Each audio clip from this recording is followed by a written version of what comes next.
In the Lost Canvas, the lineage of the Gold Saints is simply epic. All of them have great achievements and very emotional outcomes. That's why today, I'm going to show you the most impressive and emotional deaths and endings of the 15 most remarkable Gold Saints from the saga The Lost Canvas. Hello, Saints and Amazons. Welcome to the Sempre Quis Saber channel. I'm Wesley, and in today's video, I'm going to tell you how each of the saints from the Lost Canvas met their end. We're going straight to the 18th century, where the author Shiori Chirogi showed us that the title of Gold Saint is defined by epic warriors who challenged the gods and achieved impressive feats. Comment your favorite Gold Saint from this saga, hit like, subscribe, turn on notifications, and let's dive into this awesome video.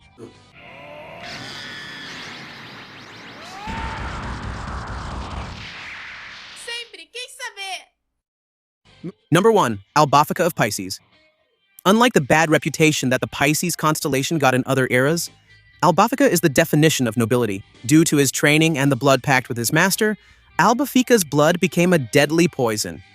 That's why he lived in isolation, afraid of hurting anyone with his touch. When Minos of Griffin, one of the 3 judges of the underworld, advances with his troops to destroy the sanctuary, Albafica is the first line of defense. The battle is brutal. Minos uses his cosmic puppet technique to break Albafica's bones. He mocks the knight's beauty. However, the true strength of Pisces lies in his resilience. Even with his body completely dislocated and shattered, Albafica returns to the battlefield. He uses his own poisonous blood in the Crimson Thorns technique as a distraction. And in a brilliant and fatal move, he drives a white rose soaked with his lethal blood directly into Minos' body. Albafica dies soon after in Chion's arms, finally at peace for having protected the village of Rodorio, and for being able in his last seconds of life to admire the beauty of the roses without the burden of his own poison. Number 2. Hasgard of Taurus. Known by many as Aldebaran, a title he adopted in honor of the alpha star of the Taurus constellation, Hasgard was a man with a giant heart, a mentor to many orphans and disciples, who saw him as a father figure. After a colossal and exhausting battle against Kagaho of Bennu, where Hasgard spared the Spectre's life because he saw goodness in him, Taurus was gravely wounded. Taking advantage of his weakened state, the underworld sends sneaky assassins to the sanctuary. The Spectres Kilby of Dullahan and Wimber of Bat. Their mission was to assassinate Tenma of Pegasus. And Hasgard, even with open wounds and his eardrums burst so he wouldn't succumb to Wimber's sound attack, rises like a wall. He defeats Wimber and, in a final heroic effort, uses the devastating Titanic supernova to obliterate Kilby. The impact of the attack is so violent that he dies standing, ensuring Tenma's survival and keeping his promise to protect the future of humanity. Number 3. Asmita of Virgo. Asmita is the man closest to God in this era. Blind from birth, he didn't see the world with his physical eyes, but rather through the flow of Cosmo. In the beginning, Asmita questioned the validity of Athena's fight, even going so far as to test Tenma's determination in the underworld. The great turning point of the war happens thanks to him. The specters of Hades were immortal.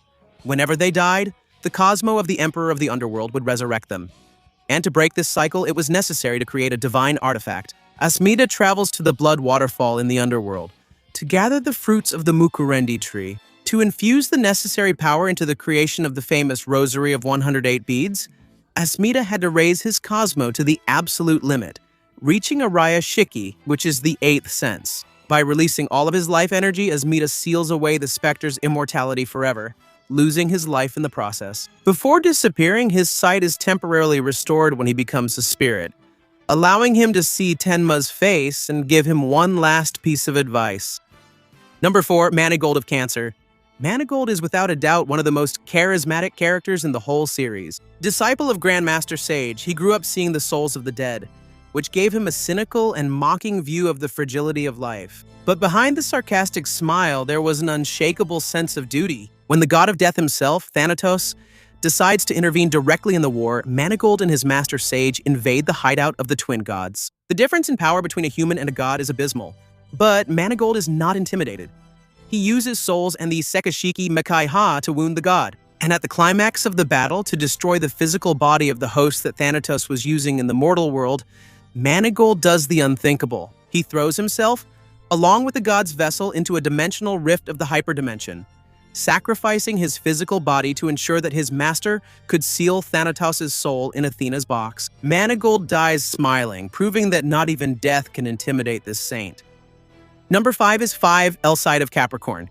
Alcide is the embodiment of discipline, a man of few words, whose only obsession was to refine his right arm until it became the sacred sword capable of cutting anything, granting him Excalibur. His main mission was to rescue the soul of his great friend Sisypho of Sagittarius, who had been imprisoned by the gods of dreams, the subordinates of Hypnos. During the invasion of the dream world, Alcide has his right arm cut off by the god Icalos. Any other warrior would panic, but Alcide keeps fighting, using his own blood that was gushing out to trace the trajectory of his strikes and decapitate his enemies. After defeating the phantasmal gods Nicelos, he faces the fusion of the 4 gods of dreams. And when Sisypho fires a golden arrow infused with Athena's cosmos from the sanctuary, Alcide uses what is left of his severed arm to cut the arrow into 4 equal parts, simultaneously striking the 4 souls of Oneros. And at the last second, to protect Hema from the desperate counterattack of the dying god, Alcide throws himself in front of the explosion, dying as a true protective sword of his goddess. Number 6. Sisypho of Sagittarius. Sisypho of Sagittarius was considered the moral pillar of the sanctuary. He was responsible for finding Sasha in Italy and bringing her to fulfill her destiny as Athena. This act brought him immense guilt for taking Sasha away from a peaceful childhood, alongside her brother Alon and Tama. During the campaign towards the lost canvas on the flying ship, Athena's army is stopped by Ayakos Ayakoji Garuda, who is another judge of the underworld. Sisypho engages in a monumental battle where he goes as far as to pierce his own eyes to reach the 8th sense and defeat Garuda. But his ultimate test takes place in front of the gate of the lost canvas. To open the entrance to the temples, it was necessary to balance a mystical scale with one's own heart, purified as a knight. Without hesitation, Sisypho thrust his hand into his own chest and tore out his own heart, placing it on the scale and proving his absolute loyalty to Athena. Even clinically dead and without his heart in his chest, his body refuses to fall. He joins Xion of Aries and Regulus of Leo to perform the forbidden technique Athena exclamation, thus destroying the gate of the lost canvas before finally resting in peace. Number 7. Cardia of Scorpio. Cardia is a well of adrenaline. Due to a serious heart condition, his heart generates such an absurd amount of heat that it could melt his own internal organs. He was saved in childhood by Sage and Crest, who used ice techniques to stabilize his body. Cardia lived each day as if it were his last, desperately seeking a fight so intense that it would make his heart burn to the maximum. He meets his opponent in Radamonte of Wyvern during a crucial mission in the underwater city of Atlantis to obtain Poseidon's legacy. Radamontes, with his blind loyalty to Hades, is the perfect mirror for Cardia's fury. Scorpio uses the most dangerous version of his technique, the Scarlet Needle Catechile and the Catechile Antares. This technique injects the feverish heat of his own heart directly into Radamonte's bloodstream. And in the final blow, the Antares Catechile sets the chest of the judge of the underworld on fire, and Cardia succumbs to the extreme heat generated by his own body. But he fulfills his objective. With his last bit of strength, he still manages to save Uniti, the Prince of Bluegrad, taking him back to the surface before passing away. Number 8. Deju of Aquarium. Deju is the opposite of Cardia. Intellectual, calm, and extremely strategic, he spent much of his life studying in the Sanctuary Library and in the frozen lands of Bluegrad. He accompanies Cardia to Atlantis due to his personal connection to the place. He is a childhood friend of Uniti and his sister, Seraphina, and upon arriving there, Deju discovers that Seraphina had passed away, and that Uniti, in a desperate attempt to save his people, tried to use his sister's body as a vessel for the soul of the god Poseidon. However, the power of the Emperor of the Seas gets out of control, threatening to unleash a flood that would destroy the entire planet. And to contain the divine fury and honor the memory of his friend, Deju makes a drastic decision. He uses all of his cosmos to reach absolute zero and conjure a gigantic version of the ice coffin. Deju freezes himself along with the entire ancient city of Atlantis in Seraphina's body, thus creating an eternal barrier that seals Poseidon's power once and for all. Number 9. Regulus of Leo.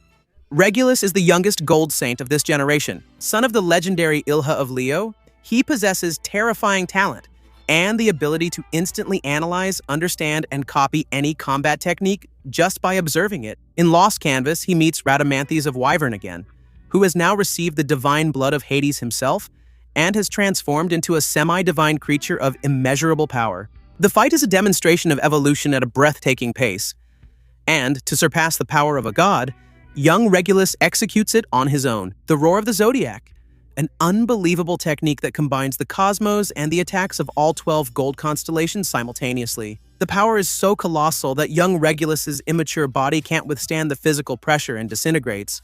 But death was not the end for the lion. Freed from the bonds of the physical body, Regulus's soul merges completely with nature and the flow of the world, reaching the same spiritual level as his father. And then he delivers the final intangible punch, destroying Rhadamanthus's divine heart before disappearing into the wind.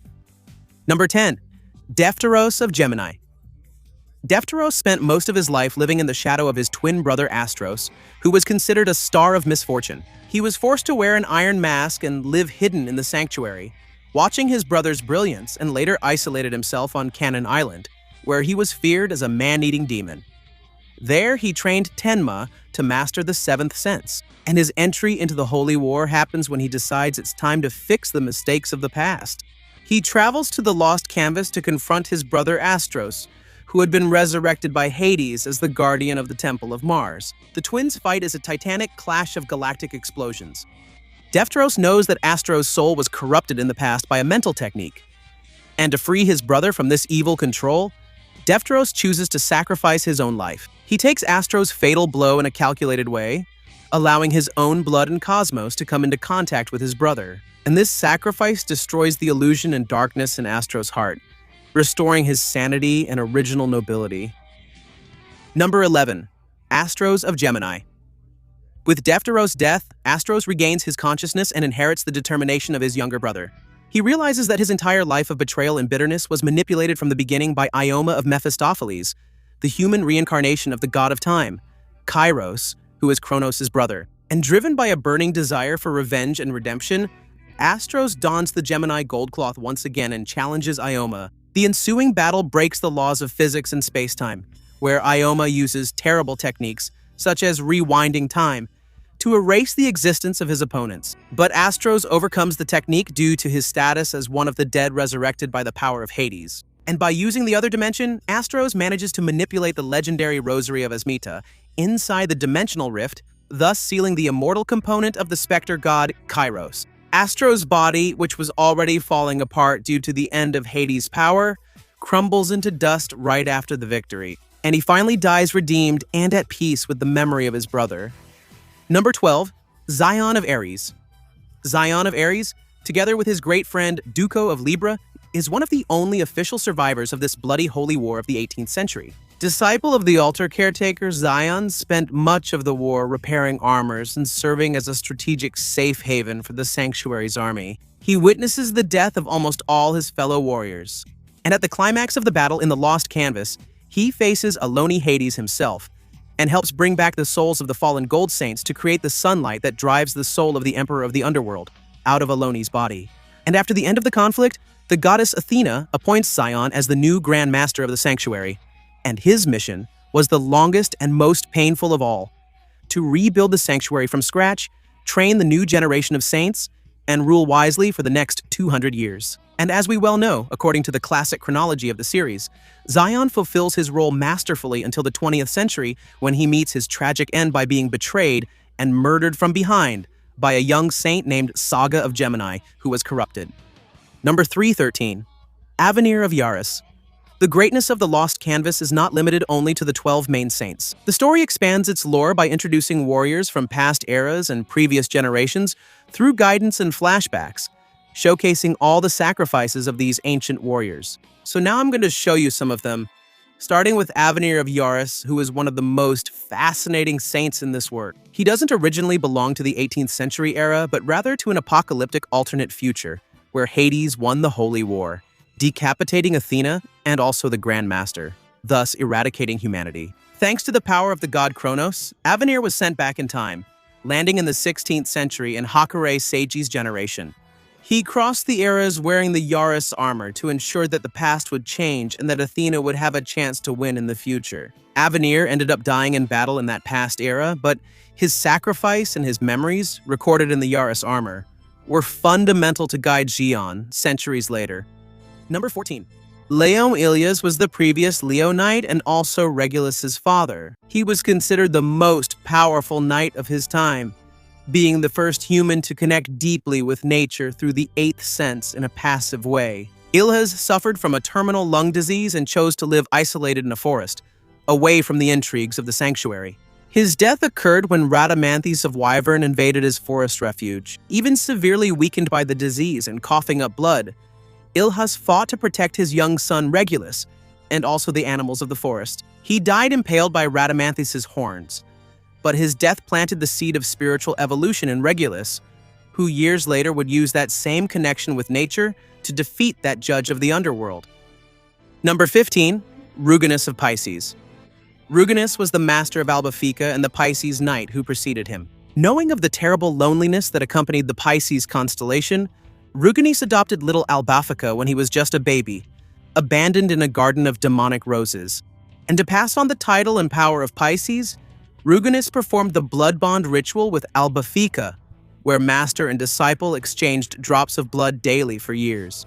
And this process developed immunity to poison in the disciple, but it comes at a terrible price. The one with the less toxic blood will die as soon as the other's poison reaches its peak. Ruginus knew this and gladly sacrificed his life, dying with a smile on his face when he saw that his disciple had surpassed his level of toxicity and was ready to inherit the gold armor. Did you enjoy learning about the tragic, thrilling end of these 15 gold knights in the Lost Canvas saga? Comment below which knight you want to see in the next video.